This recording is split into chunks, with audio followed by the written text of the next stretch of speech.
കിടന്നുറങ്ങാൻ കിടപ്പറയിലേക്ക് ചെല്ലുമ്പോൾ നിനക്ക് വുദു വേണം. മതി. അപ്പൊ വുദുണ്ടോ? വുദു എടുത്തിട്ടാണോ വന്നത്? മതി. പിന്നെ മുറിഞ്ഞു. ഉറപ്പല്ല ഉറങ്ങിയാ മുറിയുന്നു. ഇതിനൊന്നും കുഴപ്പമില്ല. നീ കിടന്നുറങ്ങാൻ ചെല്ലുമ്പോൾ വുദു വേണം. നിന്റെ കടപ്പറയിലേക്ക് ചെല്ലുമ്പോൾ വുദു ചെയ്യണേ. തവല്ലഉ വുദുഅക ലിസ്സലാഹ്. എന്തിനാന്നറിയോ? അല്ലാഹുവിന്റെ മാലാഖമാർ ഉറക്കത്തിലെങ്ങാനും റൂഹിനെ പിടിച്ചു കൊണ്ടുപോകുമ്പോൾ വുദു ചെയ്ത ശരീരത്തിൽ നിന്നാണ് അത് കൊണ്ടുപോകുന്നത്. ആ ശരീരത്തിന് പുണ്യമുണ്ട്, ആ മരണത്തിന് ഹുസ്നുൽ ഖാത്തിമത്ത് ലഭിക്കും. എണ്ണീറ്റ് കഴിഞ്ഞു, ബാത്റൂമിലേക്ക് പോണല്ലേ? ഏത് കാലം ഉള്ളിലേക്ക് വെക്കേണ്ടത്? ഇടത് കാലം. നമുക്കറിയാലോ. തിരിച്ചു വരുമ്പോ വലത്ത് കാലം. വസ്ത്രം മാറുന്നുണ്ട്. വസ്ത്രം ധരിക്കുമ്പോ ഏത് ഭാഗത്ത് നിന്ന് തുടങ്ങണം? വലത് ഭാഗത്ത് നിന്ന്. ആദ്യ ഷർട്ടിന്റെ വലത് കൈയുടെ കൈയുണ്ട്. വസ്ത്രം അഴിക്കുമ്പോ ഇടത്തെ കൈ ആദ്യം അഴിക്കുക, ഇടത് കാൽ ആദ്യം അഴിക്കുക, ഇടത് ഷൂ ആദ്യം ഊരുക. ധരിക്കുമ്പോ വലത്തെ ഷൂ ആദ്യം ധരിക്കണം. ഇതൊക്കെ സുന്നത്തല്ലേ? മുടി വാർന്നു വെക്കുകയാണ്. ആണും പെണ്ണും മുടി വാരുന്നുണ്ട് അല്ലേ? മല്ലഹു ശഅറൻ ഫൽയുക്രിം. ആർക്കൊക്കെ മുടിയുണ്ടോ അവരാ മുടിയെ ബഹുമാനിക്കണമെന്ന്. ആ മുടിയെ ഒന്ന് മാന്യമായി കൊണ്ടടക്കണം. മുടി വാർന്നു വെക്കണം. വാർന്നു വെക്കുമ്പോ വലത് ഭാഗം തുടങ്ങുക, പിന്നെ ഇടത് ഭാഗം. കുളിക്കാൻ വേണ്ടി കയറിയ ബാത്റൂമിലേക്ക് വെള്ളം ഒന്നായിട്ട് ഒഴിക്കണ്ട, വലത് സൈഡിലേക്ക് ആദ്യം ഒഴിക്കുക. തലയിന്റെ വലത് ഭാഗം, ഇടത് ഭാഗത്തേക്ക് പിന്നെ. അങ്ങനെ വലതിനെ മുന്തിക്കാൻ പറഞ്ഞു റസൂലുള്ളാഹി സ്വല്ലല്ലാഹു അലൈഹി വസല്ലം. കാന യുഹിബ്ബു തയാമുൻ ഫീ ശഅനിഹി കുല്ലിഹി ഫീ തനഉലിഹി വതറജ്ജുലിഹി. അല്ലാഹുവിന്റെ റസൂൽ സ്വല്ലല്ലാഹു അലൈഹി വസല്ലം തങ്ങൾക്ക് കാലിൽ ചെരുപ്പ് ധരിക്കുമ്പോൾ പോലും, മുടി ചീകി വെക്കുമ്പോൾ പോലും വലത് ഭാഗം മുന്തിക്കൽ ഇഷ്ടമായിരുന്നു എന്ന് പരിശുദ്ധ ഹബീബിനെ കുറിച്ച് അവരുടെ സ്വഹാബികൾ രേഖപ്പെടുത്തി വെച്ചിരിക്കുകയാണ്, പഠിപ്പിച്ചിരിക്കുകയാണ്. നമ്മൾ അത് ചെയ്യാൻ മറക്കല്ലേ. ദിവസം ആരംഭിക്കുകയാണ്. സുന്നത്തുൽ ഫജ്ർ ഉണ്ട്, സുബ്ഹി നിസ്കാരത്തിന്റെ മുമ്പ് എഴുന്നേൽക്കൽ. വളരെ കൂലിയുണ്ട്. റസൂലുള്ളാഹി സ്വല്ലല്ലാഹു അലൈഹി വസല്ലം തങ്ങൾ അവിടുത്തെ പുന്നാരമോൾ ഫാത്തിമ റളിയല്ലാഹു അൻഹയോടും അലി റളിയല്ലാഹു അൻഹുവിനോടും ചെന്നൊരിക്കൽ പറഞ്ഞു പോയിട്ടുണ്ട്. അലാ തുസല്ലിയാൻ. നിസ്കരിക്കണില്ലേ? സുബ്ഹിന്റെ മുമ്പാണ്. തഹജ്ജുദ് നിസ്കരിക്കണില്ലേ? അപ്പൊ അലി റളിയല്ലാഹു അൻഹു തമാശയിൽ ഒരു മറുപടി പറഞ്ഞു അവിടെ. അതാണ് വലിയ രസം. അലാ തുസല്ലിയാൻ. നിസ്കരിക്കണില്ലേ? അലി റളിയല്ലാഹു അൻഹു പറഞ്ഞു, യാ റസൂലല്ലാഹ്, അല്ലാഹുവിന്റെ റസൂലേ, അല്ലാഹുവിന്റെ റസൂലേ, ഇന്നമാ അൻഫുസുനാ ബിയദില്ലാഹ്. നമ്മുടെ ശരീരത്തിന്റെ റൂഹുകളൊക്കെ അല്ലാഹുവിന്റെ കയ്യിലല്ലയോ നബിയേ? ഫഇദാ ശാഅ യബ്അഥഹാ ബഅഥഹാ. ആ റൂഹ് അല്ലാഹു തന്നാലല്ലേ നബിയെ നമുക്ക് എഴുന്നേൽക്കാൻ പറ്റുള്ളൂ. അല്ലാഹു തരാൻ എങ്ങനെ എഴുന്നേൽക്കുക? ആര് പറഞ്ഞു? അലി റളിയല്ലാഹു തആല. തമാശ പറഞ്ഞത്, അമോഷനല്ലേ? എഴുന്നേൽക്കാൻ കുറച്ച് വൈകി പോകുന്നുണ്ടാവും. പറയാ, അല്ലാഹുവിന്റെ റസൂലേ, ഉറക്കത്തിന് എഴുന്നേൽക്കണമെങ്കിൽ റൂഹ് കിട്ടേണ്ടത് അല്ലാഹു പിടിച്ചു വെച്ചതല്ലേ, അല്ലാഹു തന്നാലല്ലേ. ഫസമിഅതു റസൂലല്ലാഹി സ്വല്ലല്ലാഹു അലൈഹി വസല്ലം. ഞാൻ നബി തങ്ങളെ കേട്ടു. വഹുവ യഖൂൽ വയദ്രിബു അലാ ഫഖദിഹി. നബി തങ്ങൾ ഇങ്ങനെ കടന്നു പോകുന്നുണ്ട്, കാലിന്റെ തുടയിൽ ഇങ്ങനെ അടിച്ചുകൊണ്ട് പറയുന്നുണ്ട് മുത്ത് റസൂൽ സ്വല്ലല്ലാഹു അലൈഹി വസല്ലം. അവിടുന്ന് പറഞ്ഞ വാക്കാണ്, വകാനൽ ഇൻസാനു അക്സറ ശൈഇൻ ജദലാ. മനുഷ്യൻ വല്ലാതെ തർക്കിക്കുന്ന ആളാണല്ലോ. മനുഷ്യൻ വല്ലാതെ തർക്കിക്കുന്ന ആളാണ്. എഴുന്നേൽക്കാൻ നബിയെ, ഞാൻ എഴുന്നേൽക്കണമെന്ന് പറഞ്ഞാൽ മതി. അല്ലാഹു വിട്ടാലല്ലേ നബി എഴുന്നേൽക്കാൻ പറ്റുള്ളൂ. ഇതിൽ ഹഖീഖത്തുണ്ട് അതിൽ. പക്ഷേ അല്ലാഹുവിന്റെ റസൂൽ അതിനെ ട്വിസ്റ്റ് ചെയ്യുകയാണ്.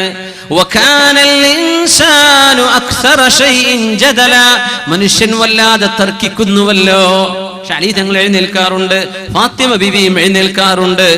യാ അലിയു യാ ഫാത്തിമ ഖൂമാ ഫസല്ലിയാ വലൗ റകഅതൈൻ ഖബ്ലൽ ഫജ്ർ. ഫജ്റിന്റെ മുമ്പ് 2 റകഅത്തെങ്കിലും നിസ്കരിക്കണേ എന്ന് എന്നും പറഞ്ഞു പോകുമായിരുന്നു റസൂലുള്ളാഹി സ്വല്ലല്ലാഹു അലൈഹി വസല്ലം.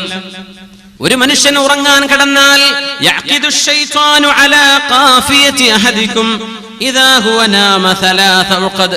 3 കെട്ടുകൾ പിശാച് തലയിൽ കെട്ടിവെക്കും. യൂട്യൂബിൽ ചെറിയ വീഡിയോ കാണും, 3 നോട്ട്സ് എന്ന് പറഞ്ഞിട്ട്. 3 നോട്ട്സ്. നോട്ട് എന്ന് പറഞ്ഞാൽ KNOT. 3 കെട്ടുകൾ. ചെറിയ കുട്ടികളെ കണ്ടാൽ പേടിച്ചുള്ളത്. വലിയവരൊക്കെ ഒന്ന് കാണുന്നത് നല്ലതാണ്. ഇംഗ്ലീഷിലാണ് ഈ ഹദീസിന്റെ അർത്ഥമാണ് പറയുന്നത്. 3 നോട്ട്സ്, 3 കെട്ടുകൾ. നിങ്ങൾ ഉറങ്ങിയാൽ പിശാച് തലയിൽ കെട്ടിവെക്കുന്നുണ്ട്. നേരം വെളുത്ത് മടിയനാകുന്നത് എങ്ങനെയാണ്, നേരം വെളുത്ത് ഉന്മേഷം ഉണ്ടാകുന്നത് എങ്ങനെയാണ്, അത് പഠിപ്പിച്ച ഹദീസാണിത്. മുത്തഫഖുൻ അലൈഹി. ഇമാം മുസ്ലിം തങ്ങളും ഇമാം ബുഖാരി തങ്ങളും ഉദ്ധരിച്ചിട്ടുള്ള ഹദീസ്. നിങ്ങൾ ഉറങ്ങുമ്പോ 3 കെട്ടിടുന്നുണ്ട് പിശാച്. ആണിന്റെ തലയിലും പെണ്ണിന്റെ ഇൻവിസിബിൾ നോട്ട്സ്, നമുക്ക് കാണാൻ പറ്റാത്ത കെട്ടുകളാണ്. അലൈക ലൈലുൻ തവീൽ ഫർഖുദ്, നീ ഉറങ്ങിക്കോ, ഒരുപാട് നേരം ഇനിയുണ്ട്, നീ ഉറങ്ങിക്കോ ഒരുപാട് നേരമുണ്ട്. ആ വീഡിയോയിൽ നിങ്ങൾ ശരിക്കും കാണും, ഒരു 3 മിനിറ്റ് എങ്ങനെ ഉള്ളത് ഇങ്ങനെ പറഞ്ഞുകൊണ്ടിരിക്കും. Sleep sleep, you have no time to sleep, go back to sleep, ഉറങ്ങിക്കോ എന്ന് പറയും. വലിയ അത്ഭുതം. ഖളായി കഴിഞ്ഞാൽ എഴുന്നേൽക്കും ചെയ്യും അങ്ങനത്തെ ആൾക്കാർ. അതുവരെ ഉറങ്ങും. ഖളായി 1 മിനിറ്റായി അപ്പോൾ എഴുന്നേറ്റു. ചോനെ നിസ്കരിച്ചിട്ടില്ലല്ലോ, നിസ്കാരം ഖളായല്ല. നീ ഉറങ്ങിക്കോ എന്നവൻ പറഞ്ഞുകൊണ്ടിരിക്കും. ഒരു മനുഷ്യൻ ഉണരുകയും അല്ലാഹുവിനെ ഓർക്കുകയും ചെയ്താൽ അതിലെ ഒരു കെട്ടങ്ങട്ട് അഴിയും, ഒരു കെട്ടഴിയും. എന്താ ചെയ്യണം? എഴുന്നേറ്റ് അൽഹംദുലില്ലാഹില്ലദീ അഹ്യാനി ബഅദമാ അമാതനി വഇലൈഹിൻ നുശൂർ. ഫഇൻ തവല്ല, വുളു എടുത്താൽ 2ാമത്തെ കെട്ടഴിഞ്ഞു, 3ാമത്തെ കെട്ടഴിയാൻ നിസ്കരിക്കണം. നിസ്കാരം കൂടെ കഴിഞ്ഞാൽ 3 കെട്ടുമഴിയും. ഒന്നഴിയാൻ ദിക്ർ ചൊല്ലണം, 2ാമത്തേത് അഴിയാൻ വുളു എടുക്കണം, 3ാമത്തേത് അഴിയാൻ നിസ്കരിക്കണം.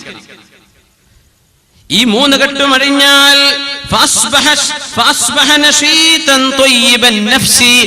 ആ ദിവസം അവൻ ഉന്മേഷവാനാണ്. ത്വയ്യിബൻ നഫ്സ്, മനസ്സിന് നല്ല സമാധാനമുള്ള ആളായിരിക്കും അവൻ. ഈ 3 കെട്ടുകളും അഴിഞ്ഞിട്ടില്ല. ഉണർന്നപ്പോ ആകെ പറഞ്ഞത് ഉമ്മ ചായ തരുന്ന, ആദ്യം പറഞ്ഞത് അതാണ്. അൽഹംദുലില്ലാ എന്ന് പറഞ്ഞിട്ടില്ല, ദിക്ർ ചൊല്ലിയിട്ടില്ല, വുളു എടുത്തിട്ടില്ല, നിസ്കരിച്ചിട്ടില്ല. അങ്ങനെ വന്നാൽ അസ്ബഹ ഖബീസൻ നഫ്സി കസ്ലാൻ, മടിയനായി, മോശപ്പെട്ടവനായി, മനസ്സമാധാനം നഷ്ടപ്പെട്ടുകൊണ്ടാണ് അയാൾ എഴുന്നേൽക്കുന്നതെന്ന് പരിശുദ്ധ റസൂലുള്ളാഹി സ്വല്ലല്ലാഹു അലൈഹി വസല്ലം. ഒരു ദിവസത്തിന്റെ ആരംഭം ഉന്മേഷം വേണോ? അത്രേ വേണ്ടൂ. നമുക്ക് റെഡ് ബുൾ കുടിക്കേണ്ട ആവശ്യമൊന്നുമില്ല. എന്ത് ചെയ്താൽ മതി? ദിക്ർ ചൊല്ലി വുളു എടുത്തു, നിസ്കരിച്ചു. ആ ദിവസം പെർഫെക്റ്റ് ആണ്. അല്ലാഹു സഹായിക്കട്ടെ. അള്ളാഹുവിന്റെ റസൂലിനോട് സ്വഹാബികൾ പറഞ്ഞു, നബി, ഒരു മനുഷ്യൻ രാത്രി മുഴുവൻ ഉറങ്ങാണ്, ഉറക്കോട് ഉറക്കാണ്. ഹത്താ യുസ്ബിഹ, സൂര്യൻ ഉദിച്ചു കഴിഞ്ഞിട്ടേ പിന്നെ ഉണരുള്ളൂ. അങ്ങനത്തെ വലിയ ഉറക്കമുള്ള ആളാണ്. ഫഖാൽ, എന്താ മറുപടി എന്നറിയോ? ദാക റജുലുൻ ബാല ശൈത്വാനു ഫീ ഉദ്നിഹി, അയാളുടെ ചെവിയിൽ പിശാച് മൂത്രം ഒഴിച്ചിട്ടുണ്ട്. അങ്ങനത്തെ മനുഷ്യനാണ് അയാൾ. നേരം പുലർന്നിട്ടാണ്, സുബഹി ഖളാ ആയിട്ടാണ് ഒരാൾ എഴുന്നേൽക്കുന്നത്. ചെവിയിൽ മൂത്രമൊഴിച്ചിട്ടുണ്ട് പിശാച് എന്ന് പറഞ്ഞ പരിശുദ്ധ റസൂലുള്ളാഹി സ്വല്ലല്ലാഹു അലൈഹി വസല്ലം. ഹദീസ് സ്വഹീഹ് ബുഖാരിയിലും സ്വഹീഹ് മുസ്ലിമിലും കാണാം. മഹാനായ മുഹമ്മദ് ഇബ്നുൽ മുൻകദിർ റഹിമഹുല്ലാഹ് പറയാൻ, ഇനി ലോകത്തെ എനിക്ക് സന്തോഷം തരാൻ ബാക്കിയുള്ളത് 3 വിഷയങ്ങളെ ഇനി സന്തോഷം തരുന്നുള്ളൂ. മൊബൈൽ ഫോണല്ല, കാറല്ല, വീടല്ല, ജോലിയല്ല, ഒന്നുമല്ല. എന്താ സന്തോഷം എന്നറിയോ? ലോകത്തെ വലിയ സന്തോഷം ഖിയാമുൽ ലൈൽ, രാത്രിയുള്ള ആ ഒരു നിസ്കാരം, അതിന്റെ ഒരു സന്തോഷം. രാത്രിയിലെ നിസ്കാരം.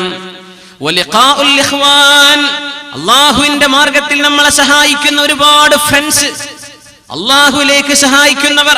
കള്ളുടിക്കാൻ കൊണ്ടുപോകുന്നവരല്ല, തോന്നിവാസത്തിന്, വ്യഭിചാരത്തിന് കൊണ്ടുപോകുന്നവരല്ലേ.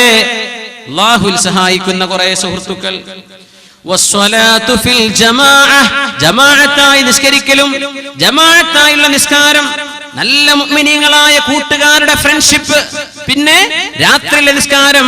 ഇത് 3 മാത്രമാണ് ഇനി ലോകത്ത് ആനന്ദമായി ബാക്കിയുള്ളത് എന്ന് പറഞ്ഞ മഹാനാണ് മഹാനായ മുഹമ്മദ് ഇബ്നുൽ മുൻകദിർ റഹ്മത്തുള്ളാഹി അലൈഹി.